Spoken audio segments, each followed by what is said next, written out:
Hello people, today I have with us the Sakura Edge. This is a number 57 armored puppet there's a million different names on here, but number 57 is the one that I go by.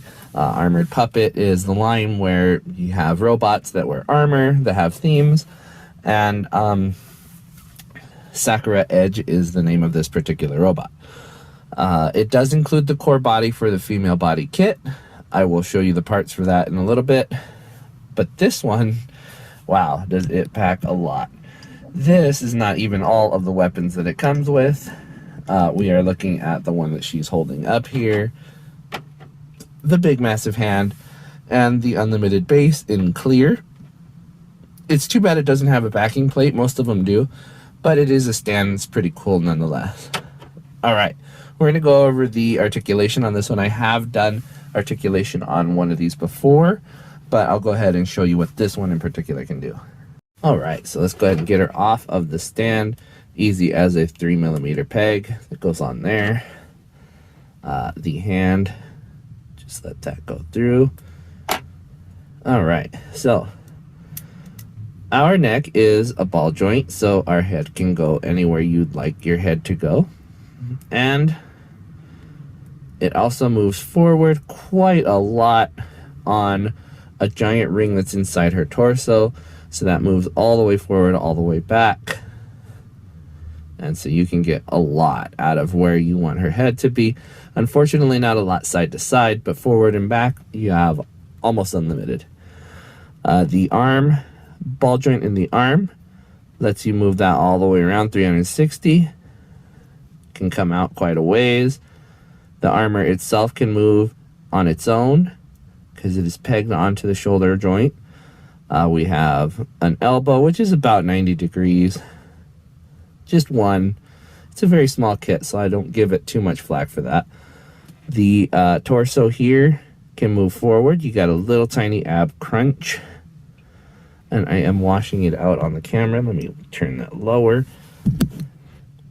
There is a spin at the waist, as there is a ball joint that goes from the hips to the tummy. Hip joints are on balls, so you can move that 360. Rotate it at the knee, right here, at the hip, I'm sorry.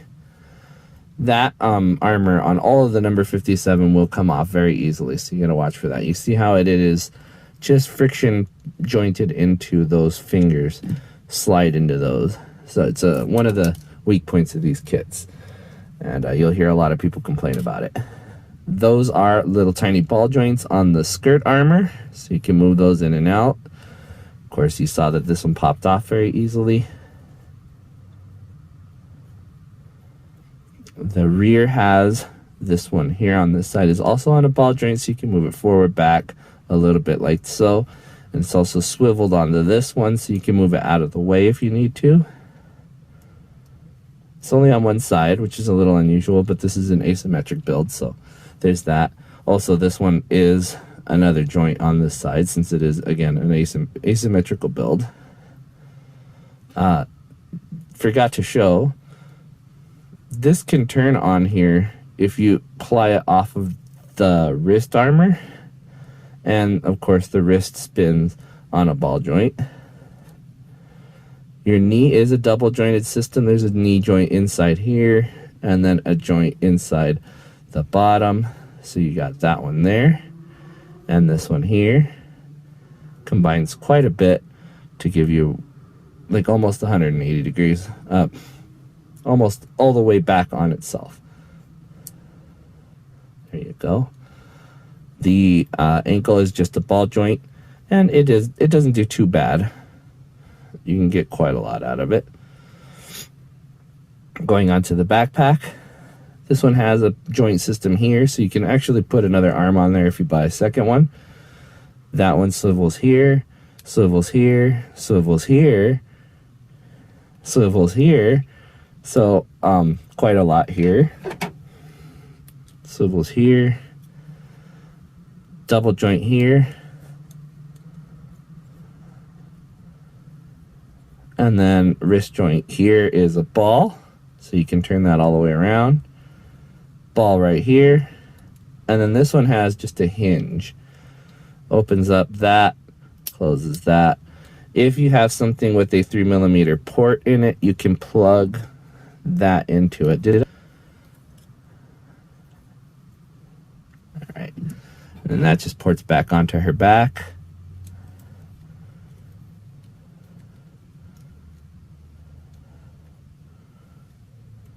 And she's good to go. Right, and I mentioned a lot of stuff coming with this one. Obviously, you have the stand. The stand comes with 2 attachments so that you can actually peg in more than one of these model kits in display at once. I broke one of them right away when I put it together. It does have a little key system on the 3mm port. Don't ignore that. Obviously, that's something that is easy to overlook when you look at something as clear and small as this one, but there is a key on these little guys that needs to be in the right setup in order for it to go on. This one's the one that I broke. Let's see if I can zoom in here. There it is. See the key? A little nub goes in a specific direction. You can crack the female end of that really easily if you try to shove it in there, which I did. So let me show you the other stuff this one comes with. Remember, if you will, that there is a series of these robots, and all of them come with a lot. And that's one of the reasons some people don't like them. It's one of the reasons I like them a lot.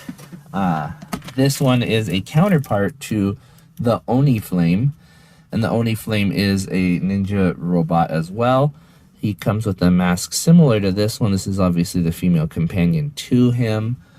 So that's an option to replace the face there.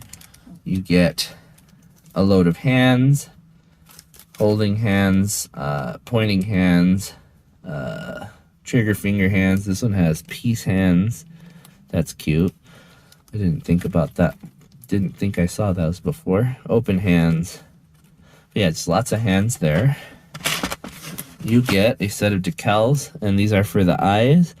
These ones are not very high quality, I will admit. I tried putting them on the other robot that I got, the maids, and I had very limited success. Like, it works, but you have to be careful with them and use setter and softer to get that to work on there.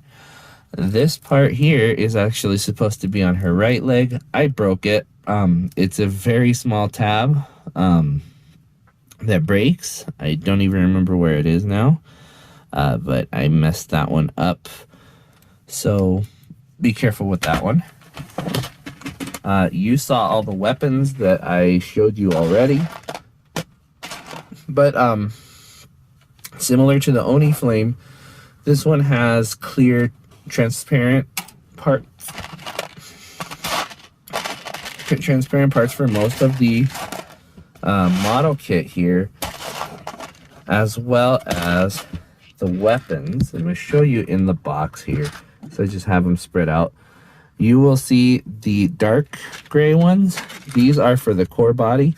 You'll see this is what her face would look like without the armor plate on. So that's supposed to be a representation of that, but without the armor on.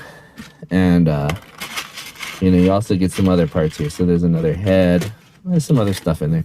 The dark gray parts are not obviously the option stuff, but anything that is in gray, you will mostly see reproduced in smoky transparent. The white, I think you still have to use, no, they changed that one for red. So white gets transported to red. And yeah, no, everything is there in that smoky color, and then some are the red too. So I'd be able to change out anything that you see here with what you see on her already, minus the gold. The gold is not replaced, but transparent would be most of that. So if you want to, you can use those. I don't happen to like the look of the transparent stuff, but that's something that some people like. I'm going to keep those parts, of course. Another thing this came with is you saw that giant hand. It has the giant hand. It has that simple hinge to use all 3 of the fingers. They also give you this one, and you have the option to build it, I think it's left or right, but each of these fingers is now articulated, so you can use that as you'd like and replace that one with this one. It has the same setup basically as that one. This is early adopter bonus, early purchase bonus. You can see it's almost the same thing.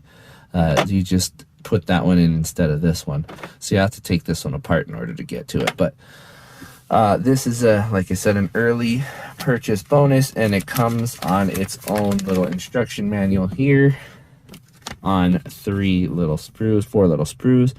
That also includes a red part to put on her face as well, instead of the clear one. So that's that, and then you'd think that would be it, but they also give you a transparent version of the very same pieces, so you can build that in transparent. Yeah, I have not taken those off because I don't want to lose those individual parts in that mess that I have up there. It's crazy how much you come with one box. And then here is some of the ways that you can build her out, the weapons that she's able to use, etc.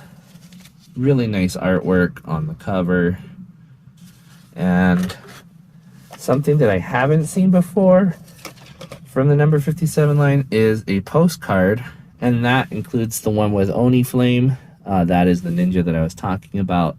Her companion there is the postcard side of things, and very, very nice touch. I like this one a lot. Let's go on to size comparison now. All right, and unlike most of the girl kits that I build, she's actually very small. She is in 1/24 scale, so next to a 1/144 scale high grade Gundam, this robot is meant to be more human-sized than, say, a giant mecha like the Gundam is, and that is the GBN base Gundam 1/144 scale. Here she is again with the 30-minute missions Alto. He's also in 1/144 scale. You can see that she's very similarly sized. Just kidding. She's very short compared to the Alto, but the Alto is more in line with something of that size. I think that the Alto would be a cool giant robot companion to have with the number 57 and the Hexagear for that matter. Here she is next to the Jinrai, which is another ninja styled robot. This one is the Jinrai from Frame Arms, is in 1/100 scale, would be a much, much larger robot compared to her, but as you see, it would be a pretty cool companion as well, almost in a writable size. Most of the girl kits I own are closer to this size. This is the Architect in 1/12 scale, roughly 1/12 scale by Frame Arms Girl. And as you see, the 1/24 scale figure is roughly half the size height as the Frame Arms Girl is. You can see here just how large of a robot she would be if this is an average size male, and I'm thinking he's going to be a little bit above average. He'd be about 6 feet tall, which means that she's a little bit taller than that. And if he's a taller than average male, then you can see she's going to be quite a large robot. And you remember how large that fist was. Keeping in mind the 1/24 scale, here is the Hunter Armor version of an armored puppet. This one is also in 1/24 scale. Same company as what made the Sakura Edge. Looks quite nice next to her. Another 1/24 scale figure or model kit. This one is the Manhunter series, also from number 57. This is the Grave Frog. He is missing a foot. Don't judge me. I'll find it for sure. But this one is a custom painted scheme. Also from the same company, same scale. I think of these ones as the enemies to the armored puppets.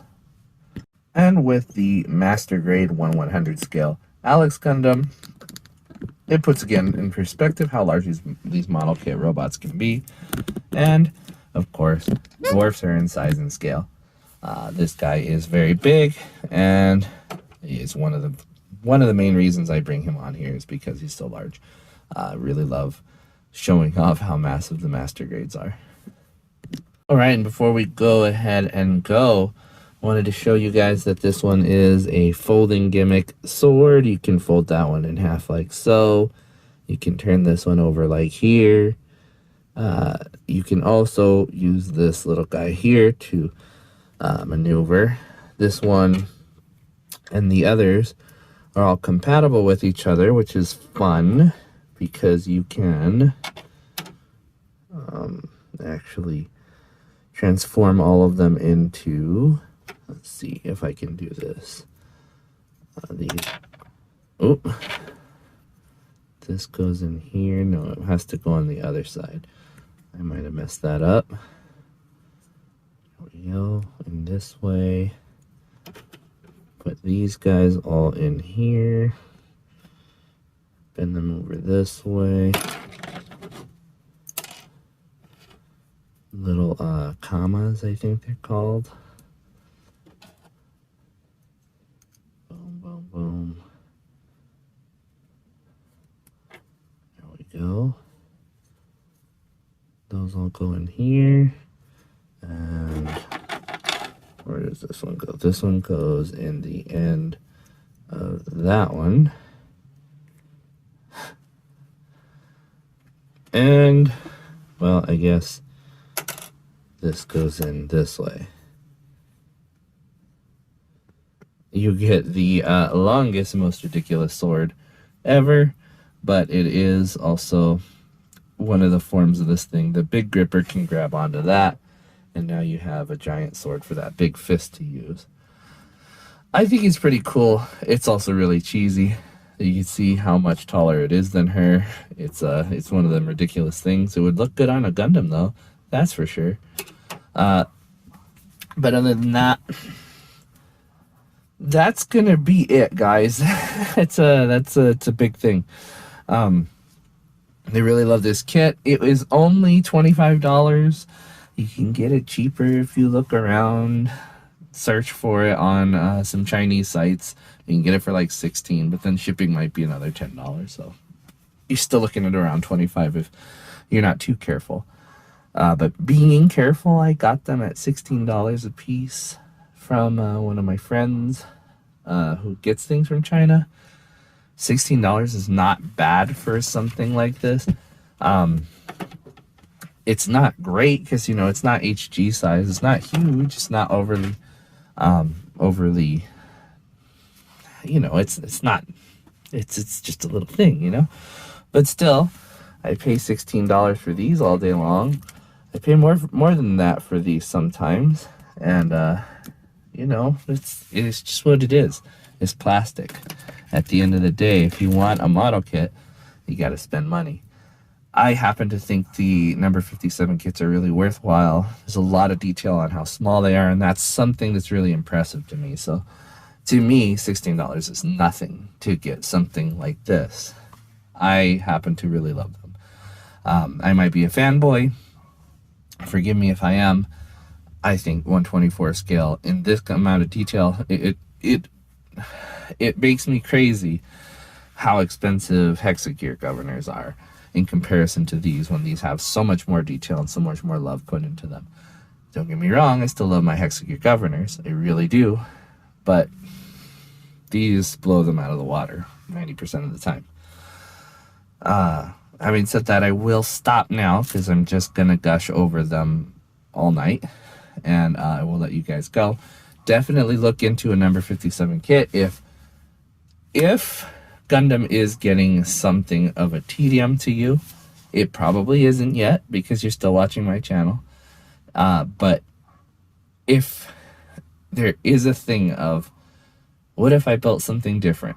Try one of these out. They might change your mind. Do one of these, build it. It's cheap enough where it's like, you know, I can take the risk. I guarantee you won't regret it. Either it'll teach you, hey man, Bandai really spoils me, even though these ones, they're really high quality. I will admit, these are really high quality. But comparatively, you'll be like, wow, these little tiny parts, they hurt my fingers. These are sharp. They don't, you know, dull anything out. That will cut you if you're not careful.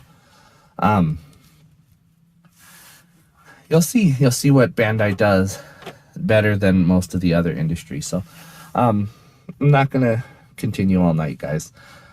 Thank you guys for watching. I will see you guys next time, or you'll see me, but more than likely you'll see my stuff. Bye bye.